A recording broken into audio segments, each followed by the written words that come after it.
The Crown Rule, Government of India 1858. This signifies the act was enacted in the wake of 1857 revolt, also known as the First War of Independence or the Sepoy Mutiny. So this is called as Act for the Good Government of India. So now we'll come to our note.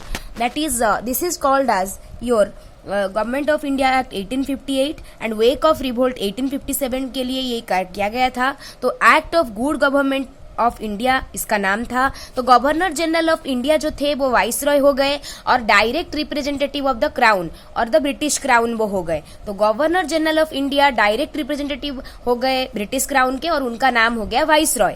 फिर double government जो था, मतलब board of control और court of directors को abolish कर दिया गया. Secretary of states को कंप्लीट अथॉरिटी दे दी गई जो कि responsible to the British parliament रहेगी. इसलिए तो good government of India act बोला जा रहा है कि रेस्पॉन्सिबिलिटी है इसमें कि जो एसओएस थे और तुम्हारा सेक्रेटरी ऑफ स्टेट्स थे वो रेस्पॉन्सिबल कलेक्टिवली रेस्पॉन्सिबल रहते हैं टू द ब्रिटिश पार्लियामेंट और उनके हाथ में कंप्लीट अथॉरिटी रहेगा.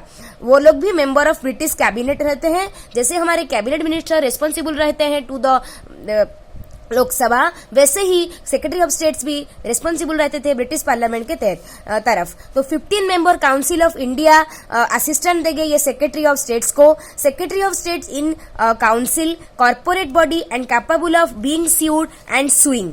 ओके, तो इसको बोलते हैं कि मतलब वो एक कॉर्पोरेट बॉडी था जो कि सुइंग और बीइंग स्यूड दोनों का कैपेबिलिटी रखता था in India and in England respectively. Improvement of administrative machinery के लिए मोस्टली दिस एक्ट रहा, इसलिए इसको good government of India act बोला जाता है. तो पहले से और एक बार देख लेते हैं कि ये वेक ऑफ 1857 का रिवोल्ट जो वेक हुआ था उसी के लिए 1858 good government act of India बनाया गया, जिसमें governor general of India viceroy बन गए, direct representation of the crown बन गए. वो डबल गवर्नमेंट एबोलिश हो गया. सेक्रेटरी ऑफ स्टेट्स को 15 मेंबर का असिस्टेंट मिला और सेक्रेटरी ऑफ स्टेट्स है सबसे बड़े और कंप्लीट अथॉरिटी थे और responsible to the British parliament.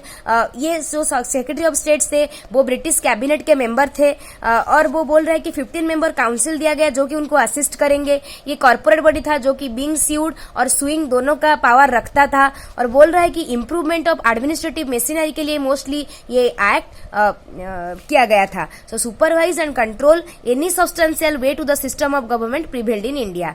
Thank you.